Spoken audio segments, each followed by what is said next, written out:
أعوذ بالله من الشيطان الرجيم. بسم الله الرحمن الرحيم.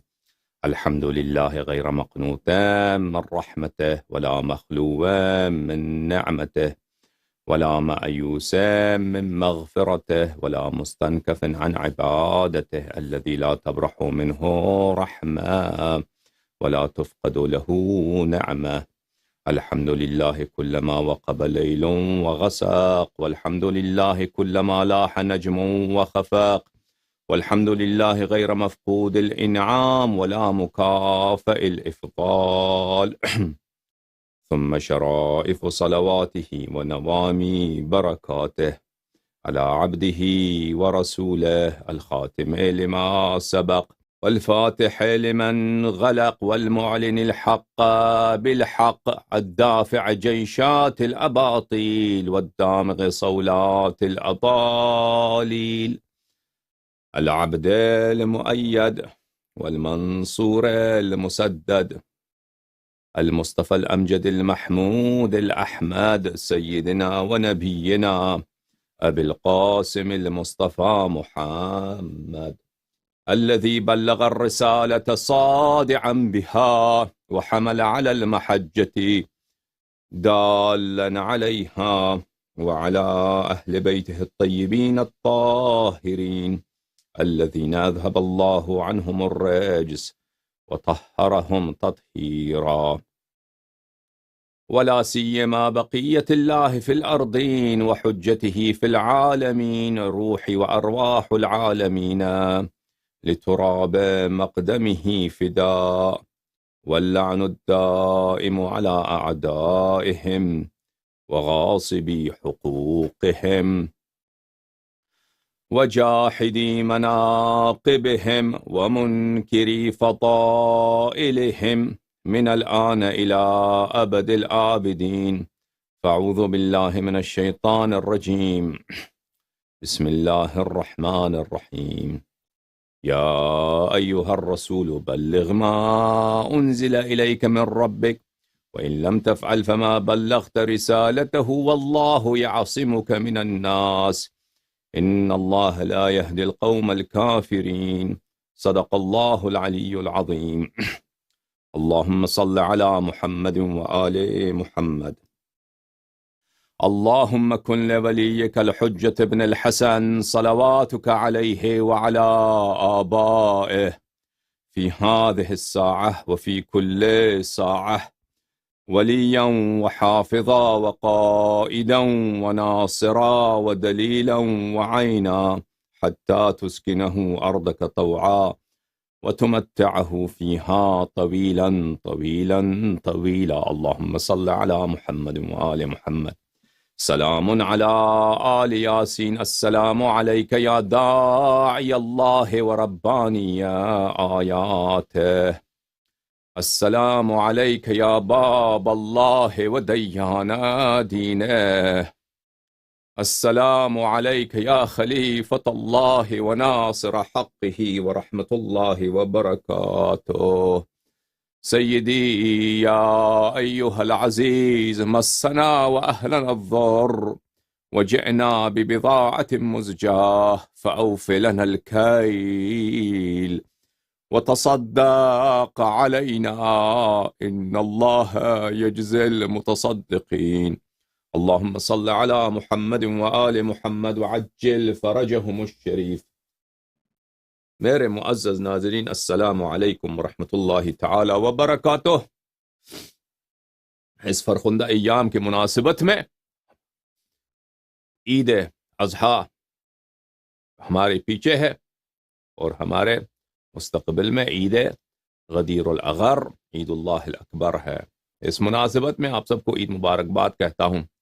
خداوند متعال ہمیں اور آپ کو محبت اہل بیت علیہم السلام اور اہل بیت علیہم السلام سے خلوص، اور اہل بیت الطاہرین علیہم السلام کی توفیق طاعت اور توفیق نصرت، اور ان کے دشمنوں سے دشمنی کرنے کی جرأت ہمیں عطا فرمائے، اور پروردگار عالم دنیا و آخرت میں ہمیں اہل بیت الطاہرین علیہم السلام کے سچے نوکروں میں، ان کے سچے غلاموں اور کنیزوں میں شامل فرمائے۔ اللہم صل علی محمد وآل محمد وعجل فرجہم الشریف۔ پروردگار عالم جن لوگوں نے حق امامت کو غصب کیا، جن لوگوں نے فدق کو غصب کیا، جن لوگوں نے صدیقہ طاہرہ سلام اللہ علیہا کو شہید کیا، پروردگار عالم ان کو وہ عذاب جو نہ فرعون کے لیے ہے، جو نہ نمرود کے لیے ہے، جو کسی بھی قاتل انبیاء اور جو کسی بھی خائن وحی اسلام کے لیے نہیں ہے، پروردگار عالم وہ عذاب لاکھوں مرتبہ، ملینز بلینز ٹریلینز مرتبہ اس کو شدید کر کے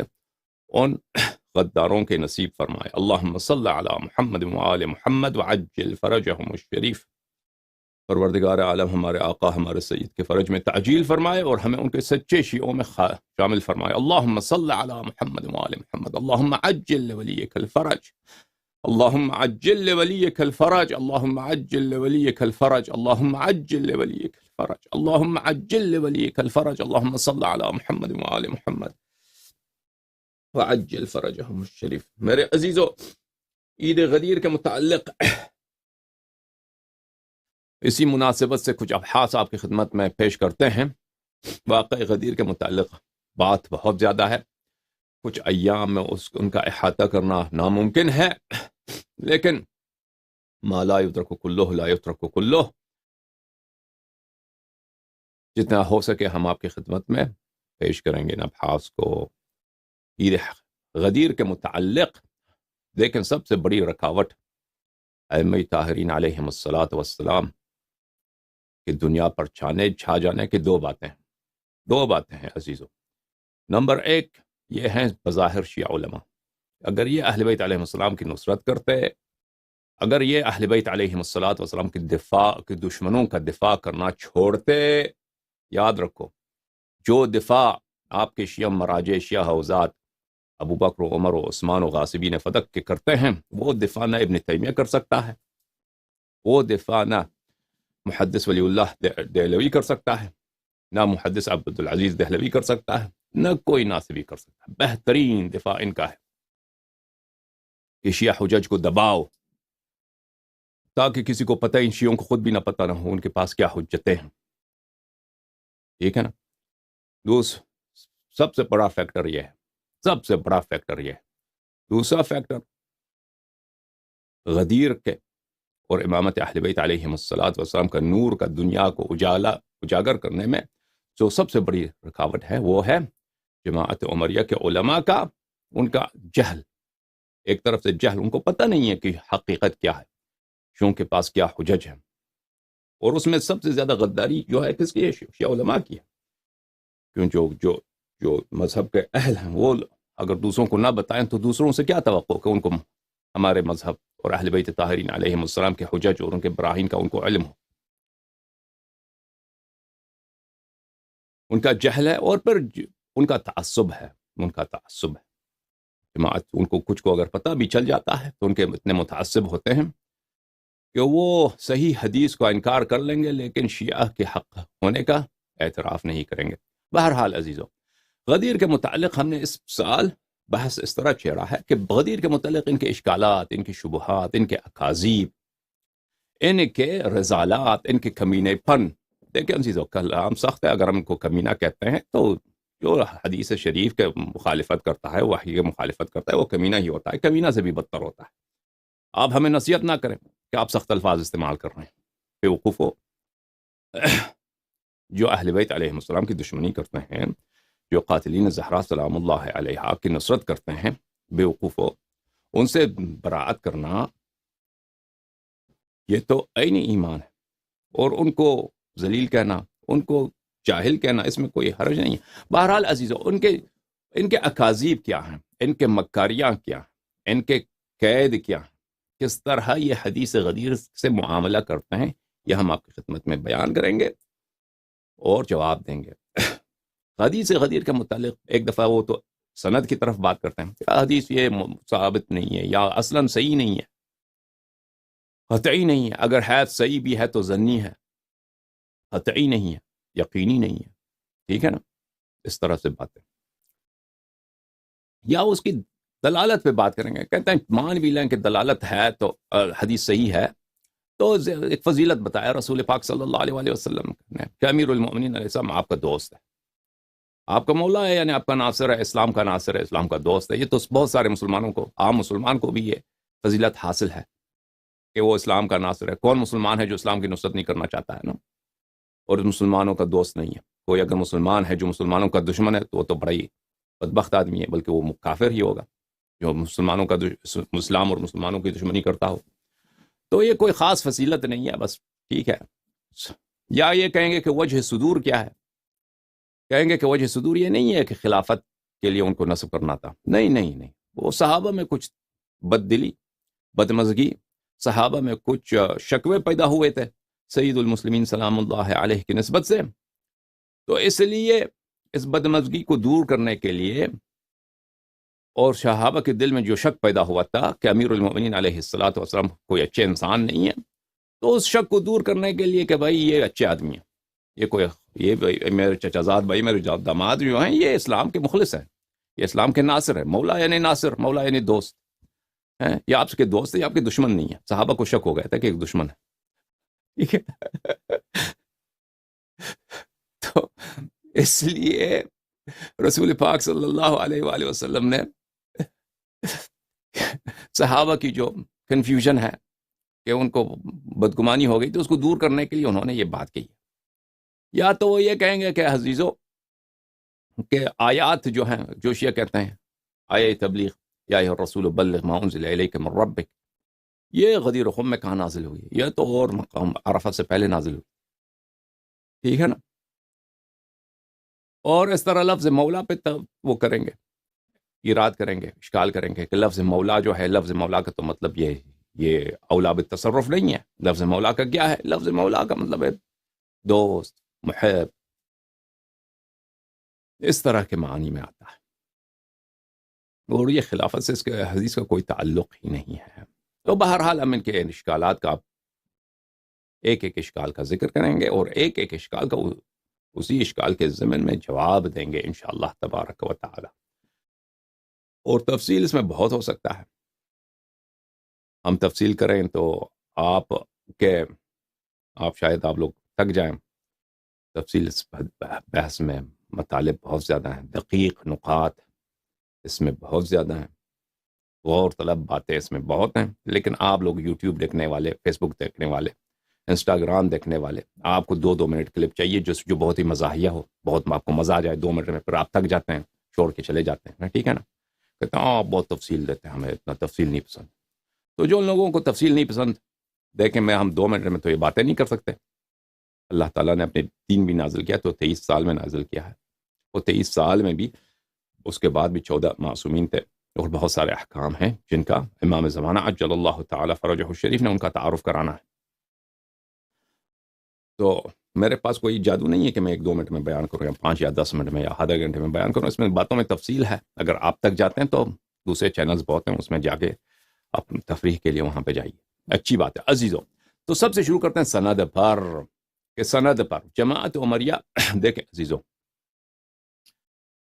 کہ ان کا تعصب ان پہ بہت حاوی ہے، ان کے علماء پر تعصب ان کا بہت ہی ان کے علماء پہ حاوی ہے. پہلی بات تو یہ ہے کہ ان کے بہت سارے علماء تسلیم نہیں کرتے کہ حدیث صحیح ہے، یا اگر صحیح ہے تو متواتر ہے. ٹھیک ہے نا. اگر اس عقبہ سے، اس پہاڑی سے گزر گئے کہ چلو ان کو ماننا پڑا کہ یہ حدیث صحیح ہے، متواتر ہے، تو پھر اس کے بعد دلالت ہے اشکال کریں گے. وہ بھی ایسے اشکال جو بالکل بنی اسرائیل والے اشکال. بنی اسرائیل نے حضرت موسیٰ علیہ السلام سے کہا تھا کہ آپ کو اللہ نے حکم دیا ہے کہ ہم کیا گائے ذبح کرتے ہیں، گائے کا رنگ کیسا ہونا چاہیے، تو آپ نے بتایا نہیں ہے. پھر واپس آ گئے، گائے کا مثلا شکل کیسا ہونا چاہیے، نسل کیسا ہونا چاہیے، وہ سب مثلا ایسے بنی اسرائیل والے اشکال. آخر میں وہ سب بتایا تو کہتے اب آپ نے بات صحیح کیا. ٹھیک ہے نا. تو ان کے اشکالات جو ہیں، آپ ان کے اشکالات سے کبھی نہ گھبرائیے. یہ نور اتنا عظیم ہے اہل بیت طاہرین علیہم الصلوۃ والسلام کا، حق اتنا جلی ہے کہ اس کے بالکل یعنی اس میں کوئی شک و شبہ نہیں ہے. اہل بیت اطہار علیہم الصلوۃ والسلام کی حقانیت پر، ان کی حجیت پر، ان کی عصمت پر، ان کی خلافت پر یعنی ان کی جانشینی پر، اور ان کے اعداء کے کفر پر، زندق و الحاد پر. اور اس کا میں ایک نمونہ آپ کے سامنے پیش کرتا ہوں. یہ حقیر دیکھیں عزیزو، میں کتنے سالوں سے جماعت عمریہ کے علماء کو بلا رہا ہوں کہ آ جاؤ آ جاؤ، تم ابو بکر عمر کا اسلام ثابت کرو، میں اپنا نام، میرا نام حسن اللہ یاری ہے، میں چینج کر دوں گا، اس کا نام رکھ دوں گا غلام یزید، غلام عمر، غلام عائشہ، تم جو چاہو میرا نام چینج کرو، تم صرف ان کا اسلام ثابت کرو، ٹھیک ہے نا؟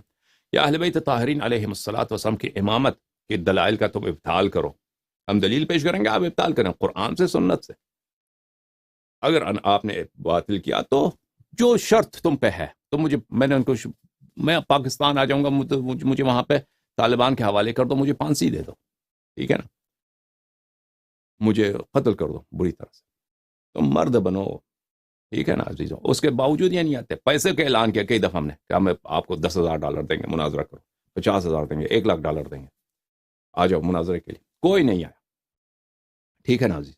اچھا، باتوں کو چھوڑتے ہیں، آتے ہیں عزیزوں بحث کی طرف اور استدلال کی طرف۔ یہ کتاب ہے عزیزو الفصل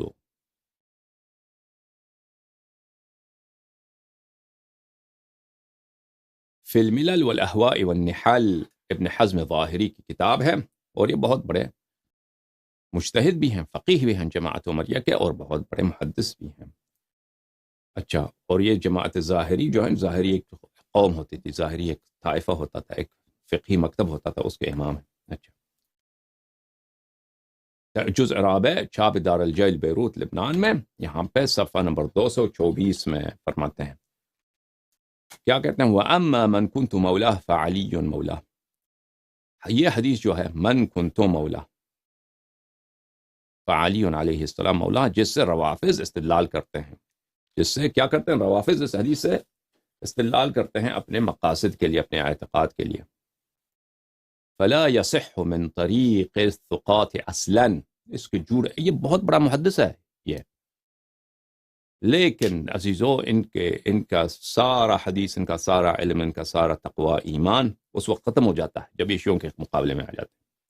جب شیعوں کے مقابلے میں آ جاتے ہیں تو ان کے لیے جھوٹ بولنا، ان کے لیے کفر بکنا، اور جیسے رسول پاک صلی اللہ علیہ وسلم کو ان کے امام نے کہا کہ انہ یحجر، یہ بکواس کر رہے ہیں، نستجیر باللہ، بخاری کی حدیث ہے کہ رسول پاک صلی اللہ علیہ وسلم، یعنی ان کا کچھ بھی جب شیعوں کے مقابلے میں آ جاتا ہے نا، تو سب تقوی، خوف الہی، علم سب ختم ہو جاتا ہے ان کا۔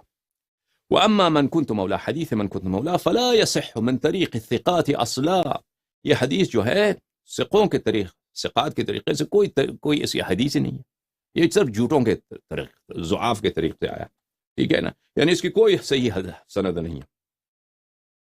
ابکار الافکار فی اصول الدین، تالیف سیف العامدی، متوفى سنہ 631، جز نمبر 5، یہاں پر بحث امامت میں صفحہ نمبر 181 میں وہ کہتے ہیں کہ وقوله علیہ السلام، یعنی صلی اللہ علیہ وآلہ وسلم، رسول پاک صلی اللہ علیہ وآلہ وسلم سے مروی حدیث، من كنت مولاه فعلی علیہ السلام مولاه، من اخبار الاحاد فلا يكون حجة في هذا الباب لما تقدم، کہتے ہیں یہ خبر واحد ہے، اگر صحیح حدیث بھی ہو نا، خبر واحد ہے۔ دیکھیں عزیزو، بہت سارے عوام کے ذہن میں یہ ہے، عوام کے ذہن میں یہ کہ صحیح کا مطلب ہے یعنی یقینی، اور بھائی صحیح حدیث یہ جماعت عمریہ کے اصطلاحات ہیں، شیعہ میں دو اصطلاحات ہیں، ایک شیعہ قدماء کے اصطلاحات ہیں، ایک شیعہ مجتہدین کے اصطلاحات ہیں۔ شیعہ قدماء سابق کے علماء کے نزدیک صحیح حدیث یعنی یقینی حدیث، صحیح حدیث یعنی یقینی، یعنی واقعا اس کو معصوم علیہ السلام نے فرمایا ہے، ٹھیک ہے نا۔ لیکن ہمارے جو موجودہ دور کے علماء ہیں پچھلے کچھ صدیوں سے، کیونکہ انہوں نے اہل بیت علیہ السلام کا راستہ چھوڑ دیا ہے، اپنا علم کن سے اخذ کرتے ہیں؟ ہاں، مخالفین سے اخذ کرتے ہیں۔ آپ کے جو مراجع ہیں، مجتہدین ہیں، ان کے نزدیک صحیح حدیث کا بھی وہی تفسیر ہے جو بخاری میں ہے، مسلم میں وغیرہ میں۔ محدثین عامہ کے نزدیک صحیح حدیث کا مطلب کیا ہے؟ صحیح حدیث کا مطلب یہ ہے کہ اس حدیث کے سند میں کوئی انقطاع نہیں ہے، اور سب اس کے رجال ثقات ہیں، بس اس کے علاوہ کچھ بھی نہیں۔ بعض نے یہ بھی شرط لگا دیا کہ متن میں شذوذ نہیں ہے، متن اس کا شاذ نہ ہو۔ اچھا، وہ شذوذ بھی کیا ہے، وہ اس کے متعلق بھی بات کریں گے کبھی انشاءاللہ تبارک و تعالی۔ اچھا، لیکن یہ یقینی ہے؟ بالکل یقینی نہیں ہے، بالکل اس میں کوئی ضروری نہیں کہ یہ یقینی ہو نہیں، بس صرف اتنا کہتے ہیں ہمارے پاس دلیل ہے کہ اگر حدیث کو ثقوں سے نقل کیا ہے ثقوں نے ثقہ سے نقل کیا ہے، وہ یقین نہ بھی آئے تو اس پہ عمل کرنا جائز ہے، اس کو قبول کرنا واجب ہے۔ وہ کون سی دلیل ہے بھائی؟ ہاں، وہ سورہ توبہ کی آیت ہے، فلولا نفر من كل فرقة منهم طائفة ليتفقهوا في الدين ولينذروا قومهم اذا رجعوا اليهم لعلهم يرشدون۔ آیت یہ ہے، آیت کا ترجمہ یہ ہے سورہ مبارکہ توبہ میں، سورہ برات میں، کہ سب مسلمان تو آپ کے پاس آ نہیں سکتے یا رسول اللہ صلی اللہ علیہ وسلم، کہ آپ کے پاس آ جائیں، سب آپ سے احکام سیکھ لیں، دین کے عقائد سیکھ لیں، تو ہر قبیلے میں سے کچھ لوگ آ جائیں آپ کے پاس۔ وہ کیوں نہیں آتے آپ کے پاس؟ آپ سے سیکھ لیں اور پھر اپنے قوم میں جا کے اپنے قوم کے لوگوں کو سکھائیں۔ تو آیت کا ترجمہ یہ ہے، اور ان قوم والے ان سے سیکھ لیں، ٹھیک ہے نا؟ کہتے ہیں اس آیت کو کوئی تعلق ہی نہیں خبر واحد سے، ٹھیک ہے نا؟ اس میں تو کوئی نہیں ہے کہ سقے نے سقے سے نقل کیا تو آپ کے لیے وہ یقین بھی نہ آئے تو واجب ہے اس کو قبول کرنا۔ سمجھ میں آ رہی نا بات آپ کو؟ خبر واحد کی حجیت جو ہے، دیکھیں عزیز و جماعت عمر کے پاس اصل بات یہ ہے کہ حدیث ہی نہیں ہے ان کے پاس احادیث بہت کم ہے۔ وہ اپنے آپ کا نام انہوں نے اہل سنت رکھا ہے، لیکن ان کے پاس احادیث بہت کم ہے۔ بہرحال یہ کہتے ہیں، یہ اس آیت سے مراد یہ ہے کہ خبر واحد پہ قبول کرنا ہے، یعنی واحد نے واحد سے، ایک آدمی نے دوسرے آدمی سے، تیسرے آدمی سے، چوتھے سے، سلسلہ ہے 5-6 آدمی سے، 7 آدمی یا 10 آدمی کا، دوسروں سے نقل کیا ہے تو یہ حجت بن جاتا ہے، اس کو قبول کرنا واجب ہے۔ تو قبول کرنا واجب ہے، کہاں ہے یہ؟ کہتے ہیں سورہ توبہ میں۔ سورہ توبہ کی آیت میں نے آپ کو پڑھ کے سنا دیا، اب وقت نہیں ہے اس کے پیچھے چلے جائیں۔ تو شیعہ مجتہدین بھی اسی لائن پہ لگے، اور شیعہ مجتہدین کو کیونکہ ان کو خود نہیں پتا کہ ہمارے احادیث یقینی ہیں، ہمارے احادیث صحیح ہیں بالمعنی الخاص، یعنی کیا؟ یعنی یقینی الصدور ہیں، قطعی الصدور ہیں، ان کو حدیث کا کیا پتا، ٹھیک ہے نا؟ اور آپ بہت سارے جو پروگرام ہمارے پہلے دفعہ دیکھتے ہیں وہ کہتے ہیں کہ یار یہ مجتہدین کے خلاف بات کرتا ہے۔ بھئی آپ کو پتہ نہیں کہ اجتہاد کا مطلب، اجتہاد کا جو مکتب ہے اس نے تشیع کو کتنا ضرر پہنچایا، وہ کتنا یہ منحرف طریقہ کار ہے اہل بیت طاہرین علیہم الصلاۃ والسلام کے مقاصد سے، ان کے مسالک سے، ان کے طریقہ کار سے۔ اور جس طرح شیعہ جماعت عمریہ ہم سے بھاگتے ہیں، استدلال نہیں کرتے، گفتگو نہیں کرتے، اسی طرح شیعہ علماء بھی یہی ہیں، ان کا بھی یہی حالت ہے، چاہے وہ ولایت فقیہ کے ماننے والے ہوں، چاہے وہ مکتب اجتہاد اور تقلید کے پرچار کرنے والے ہوں، چاہے وہ ملا صدرہ ابو بکر ابن عربی تمہید القواعد، مصباح الانس اور فصوص الحکم کے صفحات سے اپنا دین لینے والے لوگ ہوں، عقائد لینے والے لوگ ہوں، وہ کبھی ہمارے سامنے نہیں آتے، کیونکہ ان کے پاس کوئی حجت ہی نہیں ہے، ان کے حرف سے کفر نکلتا ہے بھائی، حرف سے ان کے ہر بات سے ان کو خود پتہ ہے ہمارے تقریرات کا، کیونکہ اردو زبان والے نہیں جانتے، فارسی زبان اور عربی علماء جو ہیں وہ اردو فارسی عربی کچھ جانتے ہیں، پاکستانی علماء تو خیر اتنے عربی بھی نہیں جانتے وہ، لیکن فارسی وہ جانتے ہیں، جو شیعہ پاکستانی علماء اکثر وہ عربی بھی نہیں جانتے لیکن فارسی جانتے ہیں، تو وہ ہمارے تقریرات سے وہ ان کو پتہ ہے، اس لیے وہ سامنے نہیں آئیں گے، کبھی نہیں آئیں گے، صرف اتنا کہیں گے کہ احسن اللہ یہ منحرف ہے۔ بھائی کیوں منحرف ہے؟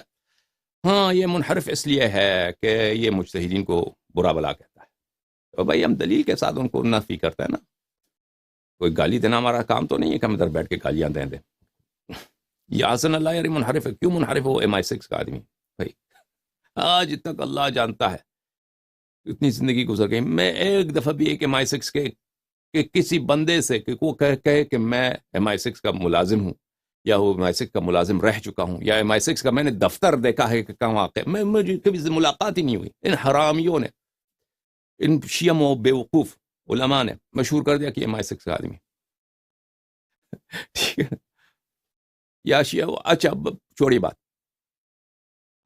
تو خبر واحد پہ بات ہے، خبر واحد، حدیث واحد یعنی ایک آدمی نے دوسرے سے نقل کیا، یہ تو صحیح بھی ہو نا، یقینی نہیں ہے، صحیح بھی ہو تو یقینی نہیں ہے، اس لیے یہ حجت نہیں ہے۔ سیف آمدی کیا کہتے ہیں؟ کہتے ہیں کہ حدیث من کنت مولا من اخبار الاحاد، یہ خبر واحد میں سے خبر واحد ہے، یعنی واحد نے واحد سے نقل کیا، یقینی نہیں ہے، صحیح بھی ہو، فلا يكون حجة في هذا الباب لما تقدم، یہ عقائد کی بات ہے، کہتے ہیں عقائد میں تو یقین کی ضرورت ہے، عقائد میں یقین کی ضرورت ہے، اس لیے ہم یہاں پہ اس کو قبول نہیں کر سکتے۔ اچھا، اگر آیہ نفر سورہ برات کی جو آیت ہم نے تلاوت کی آپ کے سامنے، اگر وہ خبر واحد کی حجیت پہ دلالت کرتی ہے تو چاہے عقیدے کی بات ہو یا احکام کی بات ہو، دونوں میں حجت ہے۔ بہرحال یہ ان کے بھاگنے کا طریقہ کار ہے جماعت عمریہ کا۔ یہ کتاب الاربعین فی اصول الدین فخر الرازی،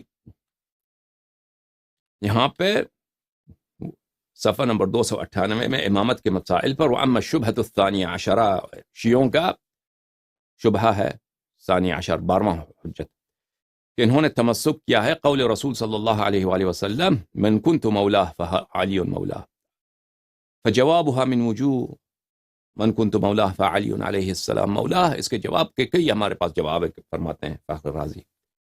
پہلی بات تو یہ ہے کہ انہ خبر واحد، یہ متواتر یقینی نہیں ہے، کسی آدمی نے روایت کی ہے، بھائی کسی ایک شخص نے دوسرے سے روایت کی ہے، ہمیں کیا پتا کہ واقعا رسول پاک صلی اللہ علیہ وآلہ وسلم نے فرمایا یا نہیں فرمایا، یقین تو ہمیں نہیں آتا، ٹھیک ہے نا۔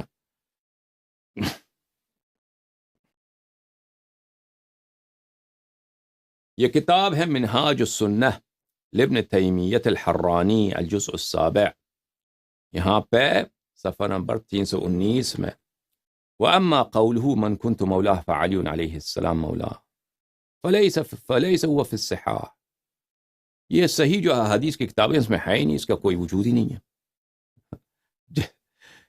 اس کو ابن تیمیہ جو بہت ہی بڑا محقق ہے، اس کا علم مطالعہ بہت وسیع ہے، استدلال اس کا ہمیشہ بہت ہی وسیع ہوتا ہے، لیکن چونکہ کے مقابلے میں وہ بھی آ جاتا ہے نا، تو اس کو جھوٹ کے علاوہ، ریب مکر کے علاوہ، قید کے علاوہ اس کے پاس کوئی چارہ کار نہیں ہوتا۔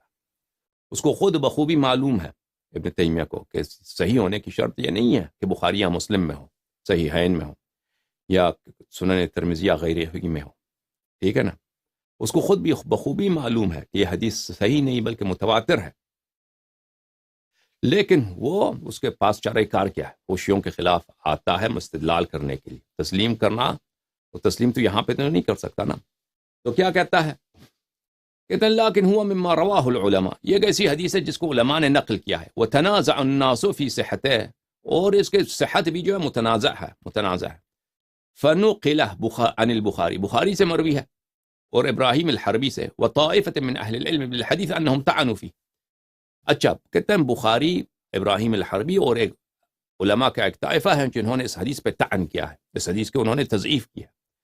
بخاری سے ہم نے روایت کبھی کہیں نہیں دیکھی، یعنی کتب میں، یعنی ہم نے قلیل اس کا تحقیق کیا ہے، ہم نے نہیں دیکھا ہے۔ صرف ابن تیمیہ نسبت دیتا ہے کہ بخاری نے حدیث غدیر پہ طعن کیا ہے۔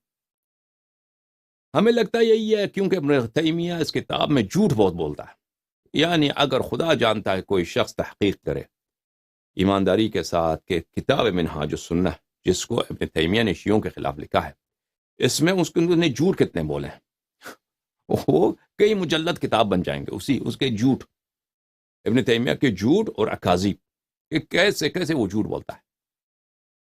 اچھا،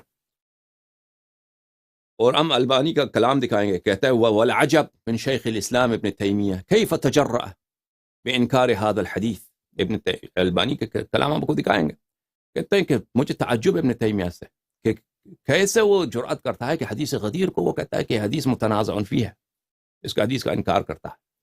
اچھا، بہرحال بخاری کا ہمیں نہیں معلوم کہ بخاری نے کہیں اس حدیث پہ جرح کی ہو سکتا ہے بخاری نے اس حدیث کے کسی طریق پر کہیں اپنی کتاب میں اس نے کیا کہ یہ طریق جو ہے یہ طریق خاص، یہ طریق صحیح نہیں، یہ ہو سکتا ہے، لیکن ابن تیمیہ نے اس بات کو بڑھا چڑھا کر توضیح دیا کہ بخاری نے اس حدیث پہ طعن کیا۔ اچھا، ابراہیم الحربی کون؟ ابراہیم الحربی احمد بن حنبل کے شاگردوں میں سے ایک شاگرد ہے، ایک گمنام سا شاگرد ہے، کوئی خاص آدمی نہیں ہے۔ اب اس نے وہ کہا بھی ہے نہیں کہا، اللہ جانتا ہے کہ واقعاً اس نے طعن کیا ہے یا نہیں کیا، کہ اس حدیث پہ طعن کیا ہو۔ اچھا، تو وہ کہتا ہے کہ انہوں نے اس حدیث کو تضعیف کی ہے، احمد بن حنبل نے تحسین کی ہے، کما حسن ہو الترمذی، ترمذی نے بھی اس حدیث کو تضعیف تحسین کی ہے. وصنف ابو العباس ابن عقدہ مصنفا فی جمع طرقه، فی جمع طرق، جميع طرق نہیں. ابو العباس ابن عقدہ الکوفی جو بہت بڑے محدث گزرے ہیں، حافظ ابو الحسن دارقطنی کے استاد ہیں. اچھا، انہوں نے اس کتاب الموالات لکھا ہے، کتاب الولایہ لکھا ہے، جس میں انہوں نے 100 سے زائد صحاب سے روایت کی ہے اس حدیث کو. تو وہ کتاب بھی اس کو پتہ ہے، اس کتاب کا پتہ ہے اس کو.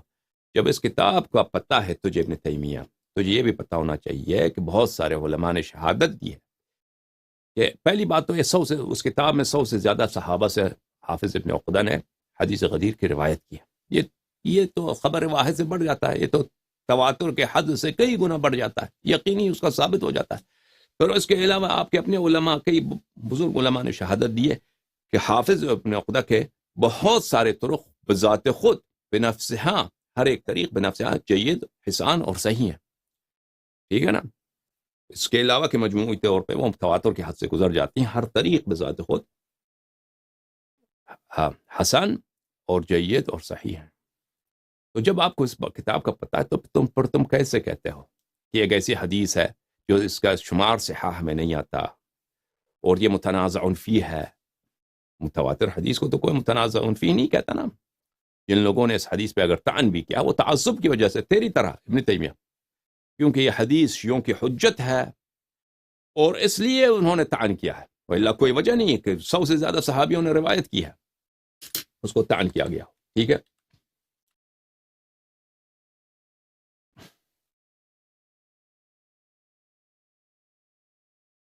یہ کتاب ہے الجامع لاحکام القرآن، تفسیر قرطبی الجامع لاحکام القرآن جزء اول، یہاں پہ صفحہ نمبر 367 میں پہلے کہتے ہیں کہ شیعوں نے اس حدیث سے احتجاج کیا ہے، من کنت مولا فعلی مولا اللہم والی من والا وعاد من عادا. اس حدیث کے رد میں وہ کہتے ہیں والجواب عن الحدیث، حدیث کا جواب یہ ہے انه ليس بمتواتر، یہ حدیث متواتر ہے ہی نہیں، اس کے صحت میں بھی اختلاف ہے. اور ابو داؤد سجستانی اور ابو حاتم رازی نے اس حدیث پہ طعن کیا، انہوں نے جرح کیا. اچھا ٹھیک ہے نا، اس کا جرح کیا ہے وہ نقل نہیں کرتے. جرح دکھاؤ نا ہمیں کہ انہوں نے کیا کہا ہے، الفاظ کیا تھا کہ ہم اس کا جواب دیں. صرف جرح کیا ہے، جرح کیا ہے تو تعصب کی وجہ سے جرح کیا ہے. جب ایک حدیث 100 سے زیادہ صحابہ سے روایت، ہر حدیث اور ان میں سے بہت سارے بذات خود صحیح اور حسن ہے، تو جرح کیا ہے، تو یہی ان کے کفر کی دلیل ہے. ان کے کیونکہ حدیث متواتر میں آپ کو دکھاؤں گا کبھی انشاءاللہ، ان کا اجماع ہے حدیث متواتر کا اختلاف مخالفت کرنا، حدیث متواتر کا مخالفت کرنا کفر ہے. ٹھیک ہے نا، حدیث متواتر کی مخالفت کرنا انہوں نے خود علماء کی تصریح ہے کہ کفر ہے. تو ان کے کفر کی دلیل ہے کہ تعصب میں ان میں اتنا زیادہ ہے کہ تم ایک متواتر حدیث کی تم یہ کہہ سکتے ہو کہ ہمیں نہیں معلوم. ہلکا اعتراف کرنا یہ کوئی بری بات نہیں ہے، انسان سے توقع نہیں ہے کہ انسان کو اور کچھ پتہ ہو. آپ کہہ سکتے ہیں کہ ہمیں اس حدیث کے صحت کا نہیں معلوم، اما یہ کہنا کہ ہمیں پتہ ہے کہ یہ حدیث موضوع ہے، یہ حدیث کذب ہے، یہ حدیث ضعیف ہے، ٹھیک ہے نا، یہ حالانکہ وہ حدیث متواتر ہے، تو اس کا مطلب یہی ہے کہ آپ اتنے بڑے عالم ہو کر آپ کو طرق کا بھی پتہ بھی ہے اور اس کے باوجود آپ کہتے ہیں کہ یہ حدیث ضعیف ہے یا موضوع ہے، تو یہ ہے ہی آپ کے کفر کی دلیل ہے. اس کے علاوہ شرح المقاصد، شرح مواقف اور دوسرے ان کے علم کلام کے کتب میں یہ بات آپ کو بکرات نظر آئے گا جماعت عمریہ کے کتب میں کہ حدیث غدیر جو ہے یہ صحیح نہیں ہے، یہ متنازع فیہ ہے، یہ یقینی نہیں ہے، خبر واحد ہے. یہ کتاب ہے السنہ ومکانتها فی التشریع الاسلامی، تالیف الدکتور مصطفی السباعی، چھاپ المکتب الاسلامی. یہاں پر صفحہ نمبر 119 میں کہا کہ کون کون سے حدیث جو ہے مکذوب ہوتے ہیں، موضوع ہوتے ہیں. موضوع کا کیا مطلب ہے؟ یعنی مفترات. مفترات کا کیا مطلب ہے؟ یعنی جھوٹی حدیث، یعنی وہ حدیث جس کی کوئی اساس ہی نہیں ہے. آپ ایک تہمت کے طور پہ، جھوٹ کے طور پہ رسول پاک صلی اللہ علیہ وآلہ وسلم سے نسبت دے دیں تو اس کو کیا کہیں گے؟ کہیں گے جھوٹی حدیث. ٹھیک ہے نا. تو کہتے ہیں کہ جھوٹی حدیث کے کئی اسباب ہوتے ہیں، اس کے کئی نشانیاں ہوتے ہیں. ایک نشانی اس کی یہ ہے کہ اس حدیث کے نقل کرنے کے دواعی اور اسباب بہت زیادہ ہوں. کہ مثلا رسول پاک صلی اللہ علیہ وآلہ وسلم نے ایک بہت جم غفیر بہت بڑے مجمع میں کوئی بات کہیں اور کوئی اس کو روایت ہی نہ کرے، تو اس کا مطلب یہ ہے کہ وہ بات جھوٹی ہے۔ کہتے ہیں کہ اس میں ایک نشانی حدیث مکذوب کی یہ ہے کہ اس کے دواعی علی نقل ہی تتوفر، اس کے نقل کرنے کے اسباب زیادہ ہوں، کیونکہ وہ حدیث واقعہ کہاں پیش آیا ہے؟ مشہد عظیم میں، بہت سارے لوگوں کے مشہد میں، ان کے منظر میں پیش آیا ہے، اور اس کے باوجود اس کو کوئی ایک شخص کے علاوہ دوسرے نقل نہ کریں۔ وَبِهَذَا حَكَمَ أَهْلُ السُّنَّةِ عَلَى حَدِيثِ غَدِيرِ خُمْ بِالْوَضْعِ وَالْكِذِبِ، اسی لیے اہل سنت معاویہ نے، اہل سنت یزید نے حدیث غدیر پہ حکم دیا۔ کیا حکم دیا؟ کہ یہ حدیث جھوٹی حدیث ہے جی، یہ حدیث ہے ہی جھوٹی، یہ حدیث ہے ہی مکذوب موضوع۔ کیوں؟ قال العلماء، علماء نے فرمایا ہے ان من امارات الوضع في هذا الحديث ان يصرح بوقوعه على مشهد من الصحابة جميعا ثم يقع بعد ذلك ان يتفقوا جميعا على كتمانه، کیونکہ سب صحابہ کے سامنے رسول پاک صلی اللہ علیہ وآلہ وسلم نے حدیث غدیر کا القاء کیا ہو، اور پھر سب صحابہ اس حدیث کو چھپانے پہ متفق القول ہو جائیں، یہ ہو ہی نہیں سکتا۔ فانفراد الرافضہ، رافضہ منفرد ہیں اس حدیث، صرف رافضہ نے اس حدیث کو نقل کیا ہے، دون جماہیر المسلمین، مسلمانوں کے سواد اعظم نے اس حدیث کو نقل نہیں کیا، صرف روافض نے نقل کیا، تو اس کی دلیل ہی یہ کہ حدیث جھوٹی ہے، تو دوسروں نے کیوں نقل نہیں کیا نا؟ ٹھیک ہے۔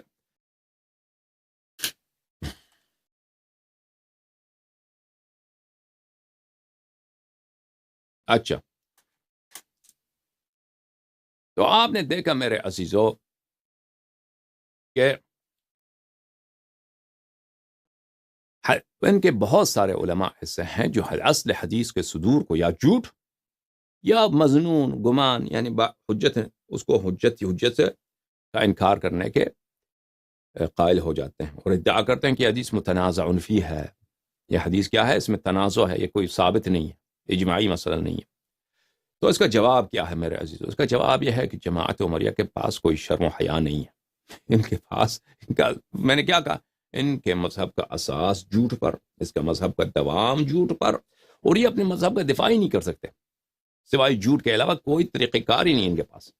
شیعوں کے مقابلے میں جب آ جاتے ہیں، جھوٹ کے علاوہ ان کے پاس، اور ان کے جھوٹ بھی ایسے ہوتے ہیں کہ اکثر ان کے جھوٹ سے کفر ہی لازم آتا ہے، یہ بھی یاد رکھیے۔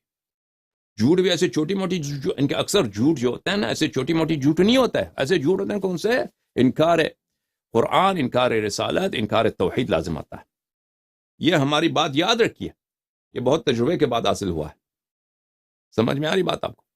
اچھا میرے عزیزو، تو ہم اس حدیث کا ثابت کریں گے انشاءاللہ تبارک و تعالیٰ کی حدیث نہ صرف صحیح ہے، بلکہ یہ حدیث ایسے حدیث پورے عالم اسلام میں بہت کم ملے گا آپ کو کہ اتنے زیادہ طرق سے مروی ہوں حدیث غدیر جیسا، اتنے زیادہ طرق سے مروی ہوں حدیث غدیر جیسا، ایسا کوئی مثلا شاید حدیث امام مہدی علیہ السلام، اس میں جو تواتر ہے شبیہ ہے، اس میں تواتر امام حجت عجل اللہ تعالی فرجہ الشریف، ان کے ظہور کے جو آخر الزمان میں ظہور فرمائیں گے اور دنیا کو عدل و قسط سے بھر دیں گے اور کفر کا خاتمہ فرمائیں گے، ان کی وہ حدیث، اس کی تواتر بھی بہت زیادہ ہے، لیکن اس کے علاوہ اس طرح کا تواتر جیسا حدیث غدیر کا ہے بہت کم حدیث کو حاصل ہے۔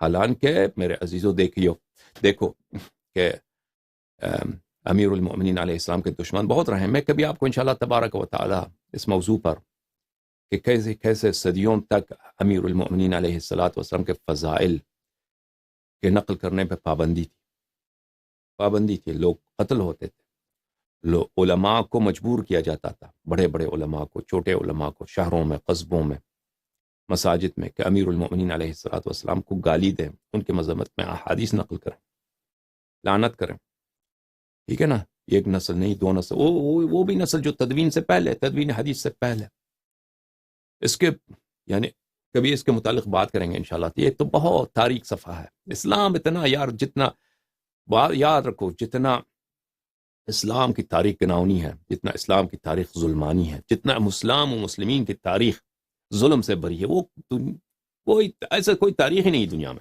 سمجھ میں آ رہی نا آپ؟ جو مسلمانوں نے اپنے قرآن سے کیا، جو مسلمانوں نے اپنے نبی سے کیا، جو مسلمانوں نے اپنے نبی کے اوصیاء سے کیا ہے، وہ نہ کسی یہودیوں نے اپنے انبیاء و کتب و اوصیاء سے کیا ہے، نہ نصارہ نے کیا ہے، کسی اور ملت نے کیا ہی نہیں. سمجھ میں آ رہی بات آپ کو؟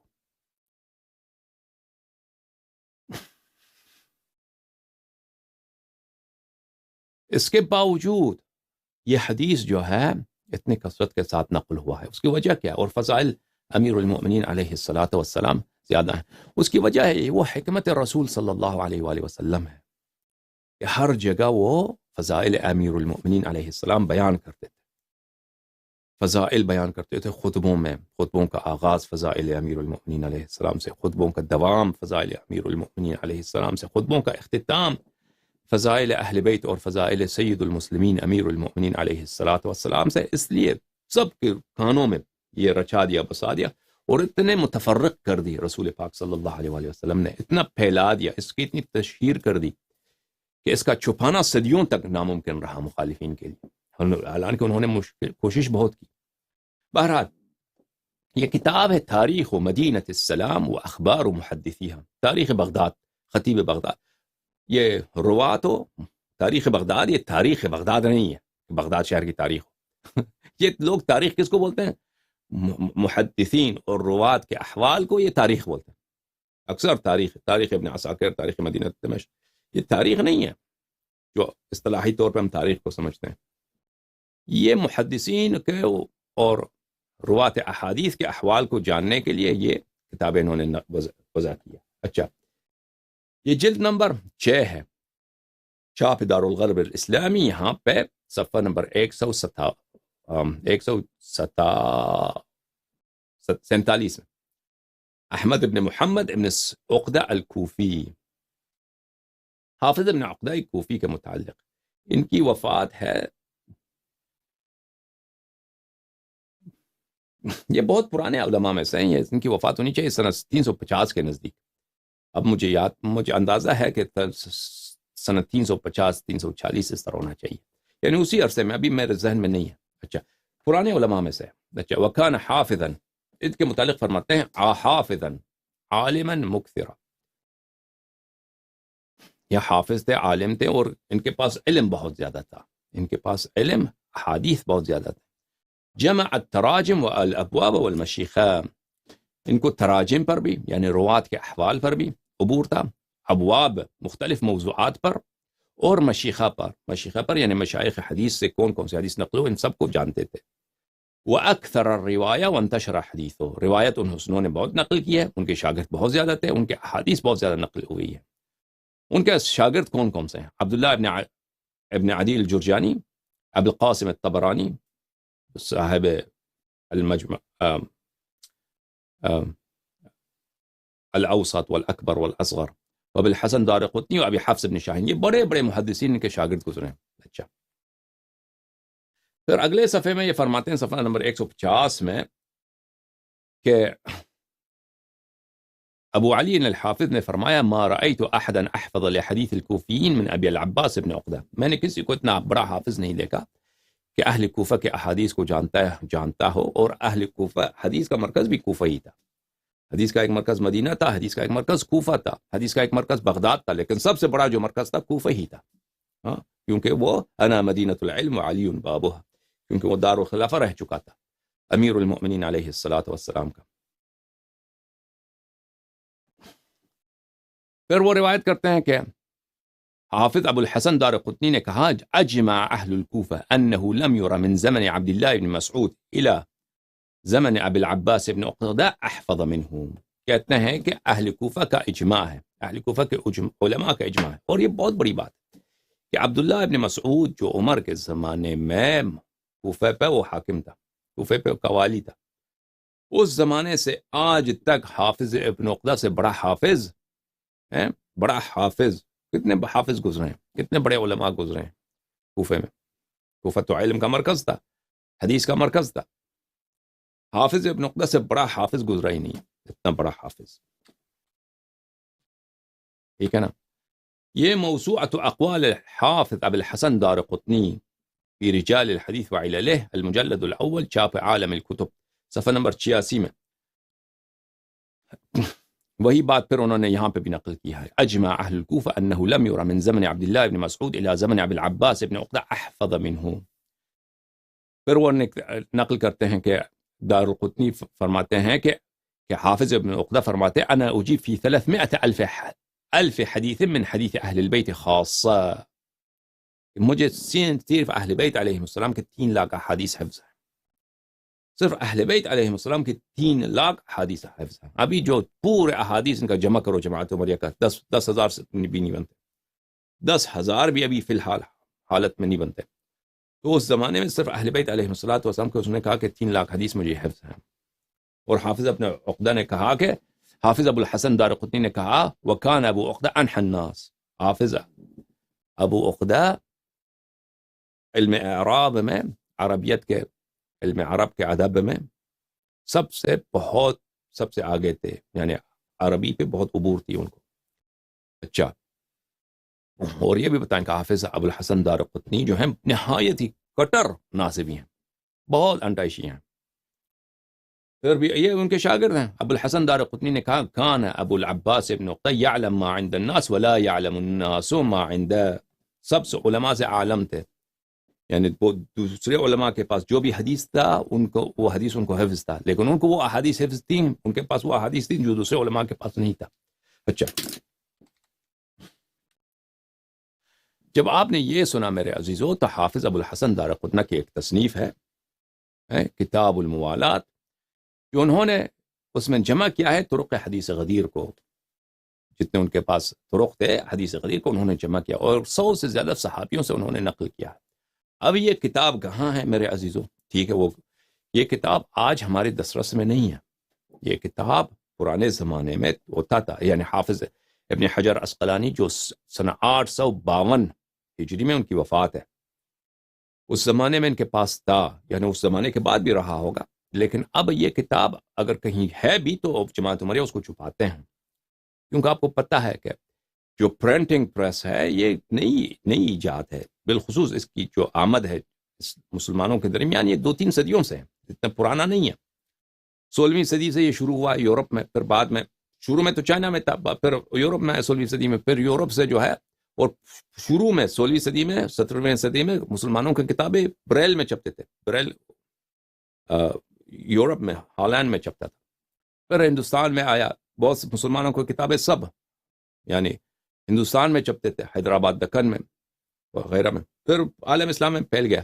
تو بہت سارے ابھی بھی کچھ کتابیں ہیں جو ابھی مکتوب سطح، مکتوب یعنی قلمی انداز میں لکھی گئی، اس کو نشر نہیں کی گئی ہیں. تو اگر یہ کتاب ابھی فی الحال مفقودہ کتب میں سے ہے، اور اگر کہیں ہے بھی تو جماعت عمریہ اس کو ظاہر نہیں کریں گے، اس کو چھپاتے ہی رہیں گے.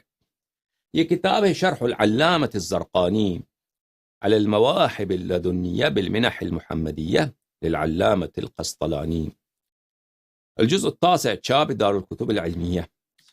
زرقانی کی شرح مواہب پر، یہاں پہ صفحہ نمبر 260 میں میرے حدیث ملاحظہ فرمائی. وَأَمَّا حدیث الترمذی والنسائی، ترمذی نے اور نسائی نے اپنے سنن میں نقل کیا ہے، من كنت مولاه فسید المسلمین علی علیہ السلام مولاه. فقال الشافعی يريد بذلك ولاء الاسلام، شافعی نے کہا کہ اس سے مراد ولاء اسلام ہے، یعنی جس کا میں آقا ہوں. رسول پاک صلی اللہ علیہ وسلم نے غلاموں کی کوئی خریداری نہیں کی ہے کہ سب مسلمان کو انہوں نے خرید کیا ہو. یہ کون سی موالات ہے، کون سی آقائی ہے؟ یہ اسلام کی آقائی ہے کہ اسلام میں رسول پاک صلی اللہ علیہ وسلم سب کے سید ہیں، آقا. ٹھیک ہے نا، یہ ولا اس طرح.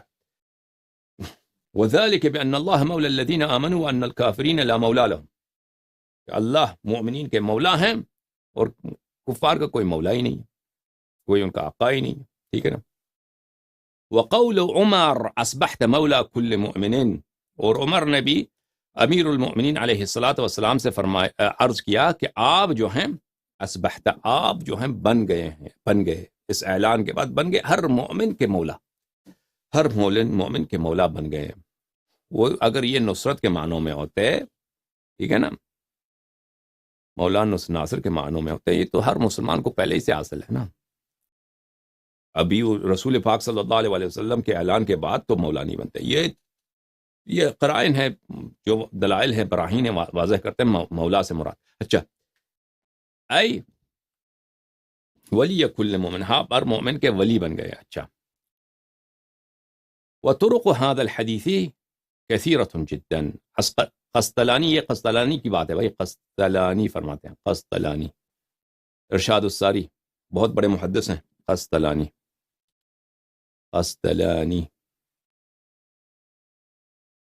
ارشاد الساری فی شرح صحیح البخاری کے مؤلف. وطرق هذا الحدیث، یہ محدث کی بات ہے.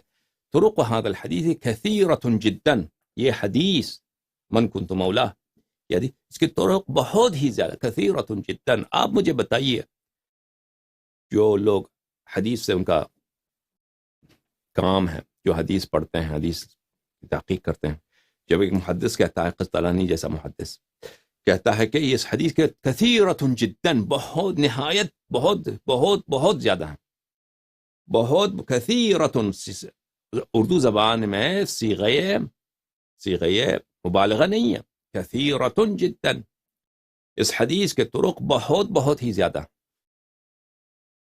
ٹھیک ہے، استوعبها، ان طرق کو جمع کیا ہے حافظ ابن عقدہ نے اپنی کتاب مفرد لہ، ایک ایسا کتاب جو خاص اسی حدیث کے لیے لکھی گئی ہے. وَكَثِيرٌ مِّنْ أَسَانِيدِهَا صِحَاحٌ وَحِسَانٌ، طریق بہت زیادہ ہیں اور بہت، اس کے بہت سارے طریق ایسے ہیں کہ ہر طریق بذات خود صحیح اور حسن ہے. ٹھیک ہے نا. اب ہم دیکھیے شیعوں کے مقابلے میں آ کے یہ کیا کہتے ہیں اپنی کتابوں میں، عقائد کے کتابوں میں، یہ حدیث متنازع فی، یہ حدیث صحیح ہے ہی نہیں ہے. ٹھیک ہے نا، یہ حدیث مکذوب ہے، جھوٹ ہے. ٹھیک ہے نا. لیکن ان کی کتب کے بیچ میں جا کے دیکھو، جب آپس میں بات کر رہے ہوتے ہیں تو کیا کہتے ہیں، طریق بہت زیادہ ہے اور ہر طریق بنفسہ ہی صحیح اور حسن ہے. ٹھیک ہے نا. تو تواتر کے حد سے تو زیادہ گزر گیا، یعنی یقینی، قطعی، سرٹنٹی کے ساتھ کہ رسول پاک صلی اللہ علیہ وآلہ وسلم نے فرمایا.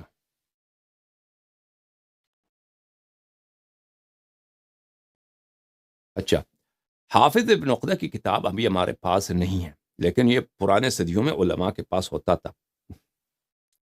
سید ابن طاووس رضی اللہ تعالی عنہ ورحمہ اللہ اپنے کتاب اقمال الاعمال اور کتاب الطرائف میں انہوں نے تصریح کی ہے کہ میرے پاس یہ کتاب موجود ہے، اور انہوں نے ذکر کیا ہے کہ اس کتاب میں کن کن صحابہ سے حافظ ابن عقدہ الکوفی، حافظ دارقطنی کے استاد، انہوں نے کن کن صحابہ سے اس حدیث کو نقل کیا ہے. ملاحظہ فرمائیے عزیز، کتاب اقبال الاعمال جناب سید ابن طاووس کی، یہ شیعہ عالم ہے، میں نہیں کہتا یہ سنی عالم ہے، یہ شیعہ عالم ہے. اب جن لوگ، میں شیعوں کے لیے بات عرض کر رہا ہوں، ہمارے جو برادر ہیں، عزیز ہیں، جماعت عمریہ کے افراد اس تقریر کو سن رہے ہیں، وہ صرف دیکھ لیں کہ ایک شاہد ہے پرانے صدیوں میں جنہوں نے اس کتاب کو دیکھا ہے کہ وہ کیا کہتے ہیں اس حدیث کتاب کے متعلق. اور ہم دکھائیں گے آپ کو، جماعت عمریہ کے بھی علماء کو دکھائیں گے کہ جن کے پاس یہ کتاب تھی، انہوں نے ذکر کیا ہے اور تصریح کیا ہے اس کتاب کے کہ ایک طرق بہت زیادہ، اس حدیث کے طرق بہت زیادہ. کتاب اقبال الاعمال، یہاں پہ دعائے لیلۃ الغدیر کے مناسبت میں صفحہ 761 پھر صفحہ 762 میں فرماتے ہیں، ومن ذلك الذي لم يكن مثله في زمانه ابو العباس احمد بن سعید بن عقدہ الحافظ. کہتے ہیں کہ ان علماء میں سے جنہوں نے کہ حدیث غدیر کو نقل کیا ہے وہ عدیم النظیر عالم، جن کی نظیر اپنے زمانے میں نہیں تھا، حافظ ابن عقدہ، جس کو خطیب بغداد نے کتاب تاریخ بغداد میں اس کی تعریف کی ہے. فإنه صنف كتابا سماه حدیث الولایہ، اس نے کتاب لکھا ہے جس کا نام انہوں نے حدیث الولایہ رکھا ہے. وجدت هذا الكتاب، یہ کتاب کو میں نے دریافت کیا ہے، میرے پاس ہے، میں نے پایا ہے اس کو، بنسخة قد كتبت في زمان ابي العباس ابن عقدہ مصنفی، اس کتاب کے نسخے کی جو کتابت ہے، اس کی تاریخ ہے، وہ ابن عباس حافظ ابن عقدہ کے زمانے ہی کے کتاب میں لکھی گئی کتاب ہے. اچھا، تاریخ سنہ 33 و 300، اس کتاب کی تاریخ سنہ 330 ہے، 330. اس کتاب پہ صحیح النقل، اس کتاب پہ کئی ایک علماء اور شیوخ اسلام کے کیا ہیں کہ ان کے کیا بولتے ہیں دستخط ہیں.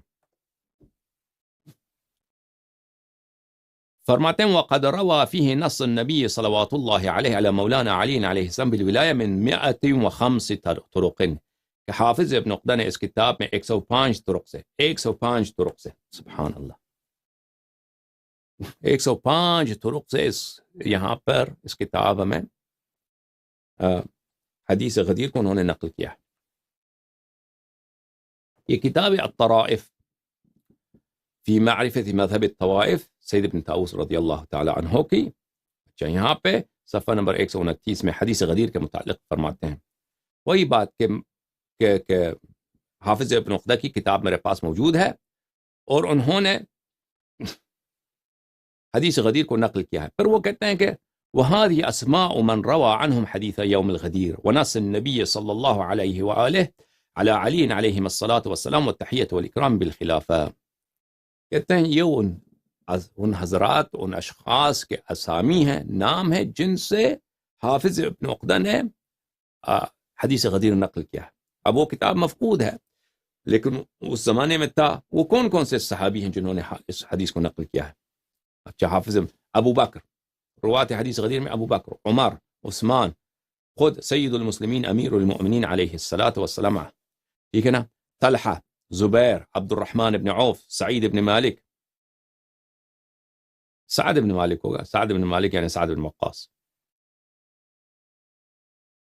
سعد ابن ابی وقاص، العباس ابن عبد المطلب، الحسن بن علي بن ابي طالب عليهم السلام، الحسين بن علي بن ابي طالب عليهم السلام، عبد الله بن عباس، عبد الله بن جعفر، عمار بن ياسر، ابو ذر جندب بن جناد الغفاري، سلمان الفارسي، اسعد بن زرارة الانصاري، خزيمة بن ثابت الانصاري، ابو ايوب خالد بن زيد الانصاري، سهل بن حنيف الانصاري، حذيفة بن اليمان، عبد الله بن عمر، البراء بن عمر بن عازب الانصاري،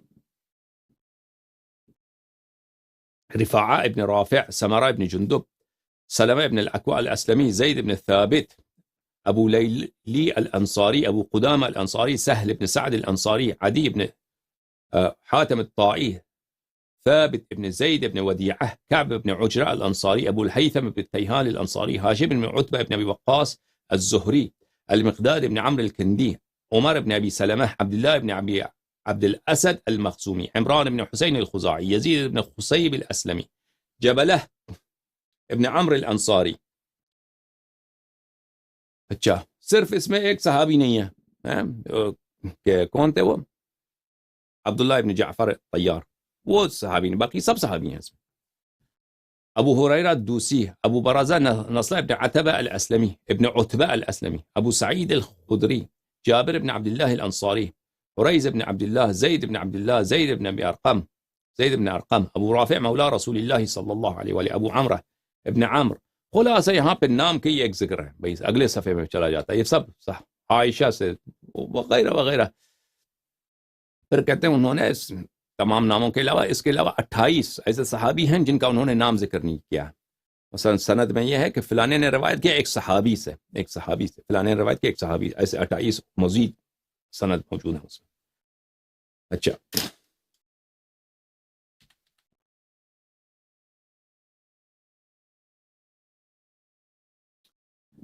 جن علماء نے اس کتاب پہ تصریح کی ہے اور بتایا ہے کہ یہ کتاب حافظ عقدہ لکھا ہے اور اس کتاب میں بہت سارے حدیث غدیر کے اسانید صحیح اور احسان ہیں، ان میں سے ایک حافظ ابن حجر عسقلانی ہیں، احمد ابن علی ابن حجر العسقلانی، جو بہت بڑے محقق ہیں جماعت عمریہ کے نزدیک. ان کی شان میں ان کی تعریف جتنی کی جائے جماعت عمریہ کے علماء کے نزدیک کم ہے. سب جماعت عمریہ کے علماء جو ہیں ان کے محتاج ہیں، ان کی تعلیفات کے محتاج ہیں، چاہے وہ معرفت مشایخ الحدیث، معرفت رجال الحدیث میں ہو یا چاہے شرح الحدیث میں ہو.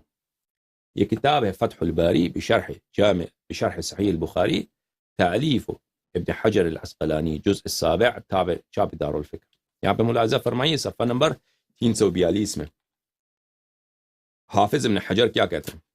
وَأَمَّا حَدِيثُ مَنْ كُنْتُ مَوْلَاهُ فَعَلِيٌّ عَلَيْهِ السَّلَامُ مَوْلَاهُ. فقد اخرجه الترمذي والنسائی وهو كثير الطرق جدا. اس کو بخاری، ترمذی اور نسائی نے اس کو نقل کیا ہے. پھر کہتے ہیں اس کے طرق بہت زیادہ ہیں. قد استوعبها ابن عقدہ في كتاب المفرد وكثير من اسانيدها صحاح وحسان. حافظ ابن عقدہ نے اس کے ایک خاص کتاب میں جمع کیا ہے اور بہت سارے اس کے طرق ہیں جو صحیح اور حسن ہیں. اور اس کہتے ہیں کہ احمد ابن حنبل نے بھی فرمایا ہے ما بلغنا عن احد من الصحابہ ما بلغنا عن علی ابن ابی طالب وقد روینا عن احمد ابن حنبل. احمد ابن حنبل سے بھی روایت ہے کہ اتنے فضائل جو سید المسلمین امیر المؤمنین علیہ الصلاۃ والسلام کی ہے روایت ہے، وہ کسی اور کی فضیلت کی اتنی روایت نہیں ہے. اچھا، پھر وہ اپنے کتاب ہے الاصابہ فی تمییز الصحابہ، ان میں سے بہت سارے دیکھیں صحابہ کا پہچان کیا ہے. جماعت عمریہ کہتے ہیں کہ صحابہ وہی ہے جو رسول پاک صلی اللہ علیہ وآلہ وسلم کو درک کرے اور اسلام اور رسول پاک صلی اللہ علیہ وآلہ وسلم کے وفات کے وقت وہ مسلمان ہوں. یعنی جو لوگ انہوں نے درک کیا لیکن وہ مرتد ہو گئے رسول پاک صلی اللہ علیہ وآلہ وسلم کے وقت بعد، وہ صحابی نہیں کہتے اس کو. مثلا اشعث بن قیس جیسے لوگوں کو، اشعث بن قیس جو ابو بکر کا داماد ہے، وہ رسول پاک صلی اللہ علیہ وسلم کے زمانے میں مسلمان ہوا، پھر وفات کے بعد مرتد ہو گیا، پھر وہ گرفتار ہو گیا، پھر ابو بکر کے پاس لائے گئے. ابو بکر نے اس کو قتل کرنے کے بجائے اپنی بہن کی اس سے شادی کرا دی.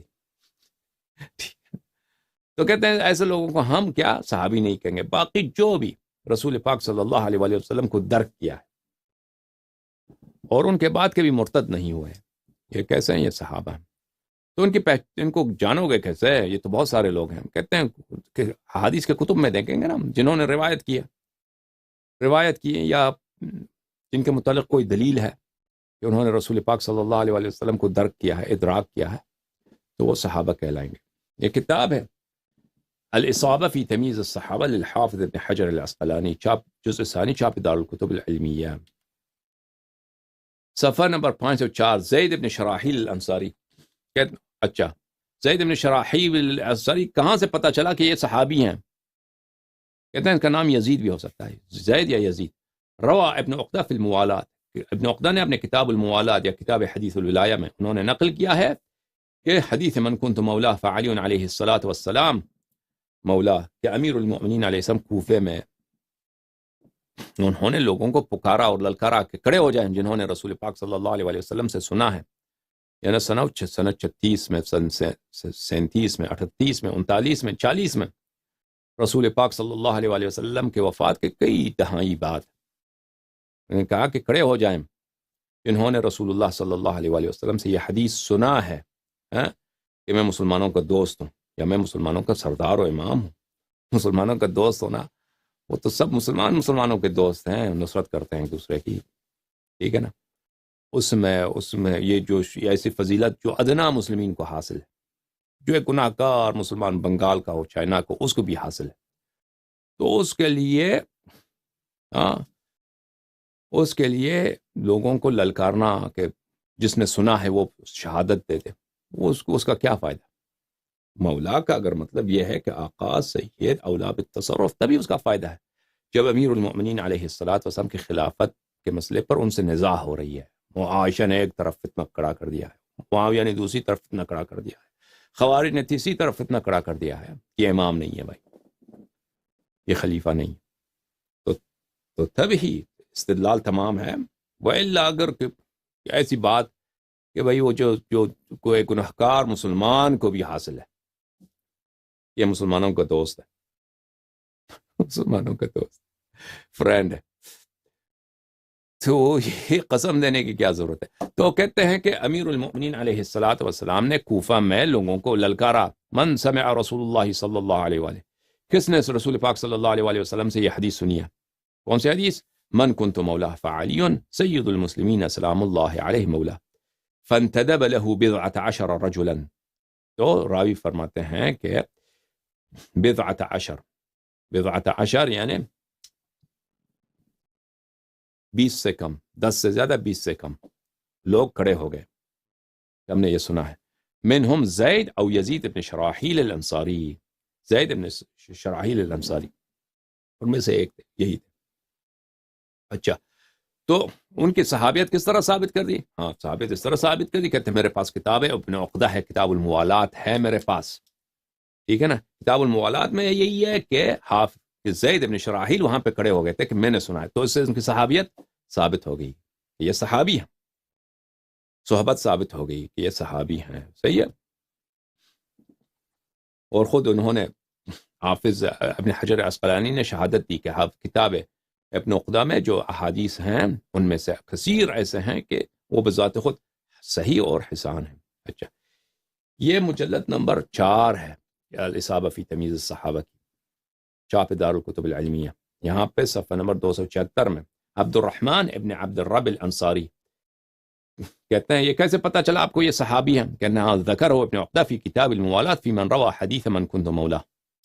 ہاں، کہتا ہے کہ کہاں سے پتہ چلا حافظ ابن حجر کہ یہ صحابی ہیں؟ کہتے ہیں ہاں عبد الرحمن ابن عبد الرب الانصاری، پتہ چلا یہ صحابی ہیں اس لیے کہ حافظ ابن عقدہ نے ان سے کتاب الموالات میں حدیث من کنت مولا کو نقل کیا، من کنت مولا کو نقل کیا، اس طرح ان کی صحابیت ثابت ہو گئی۔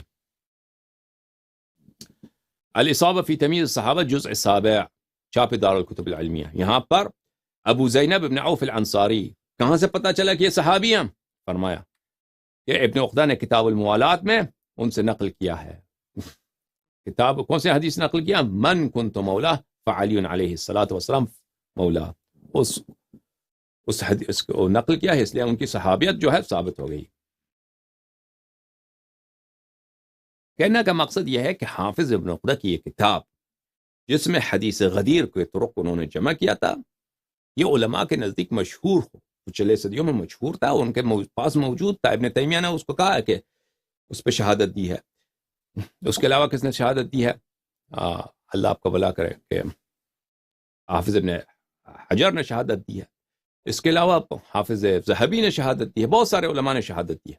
اچھا، یہاں پہ ملاحظہ فرمائیے صفحہ نمبر 274 میں ابو قدامہ الانصاری، کہاں سے پتہ چلا کہ ابو قدامہ الانصاری جو ہیں یہ بھی ایک صحابی ہیں؟ ہاں، کہتے ہیں کہ ان کا حافظ ابن عقدہ نے کتاب الموالات میں جمع فی طرق حدیث من کنت مولا فعلی المولا فاخرج فیہ، اس کتاب میں کتاب الموالات میں جو صرف اسی موضوع پہ لکھا ہے انہوں نے، من کنت مولا فعلی علیہ السلام مولا پر، اس پہ انہوں نے اس کو ان سے حدیث، یہی حدیث انہوں نے نقل کی ہے۔ اچھا، اسی مقدار پہ اب ہم اکتفا کرتے ہیں حدیث غدیر کی سند پر، انشاءاللہ بحث کو آگے جو ہے کل جو ہے مزید آگے لے کے جائیں گے انشاءاللہ تبارک و تعالی، حدیث غدیر کے تواتر اور یقینی ہونے پر، اور اس کے بعد انشاءاللہ تبارک و تعالی جماعت عمریہ کے جو شکوک اور اوہام ہیں اور ان کے جو اکاذیب ہیں اس حدیث کے متعلق، اس کا جواب بھی دے دیں گے انشاءاللہ تبارک و تعالی۔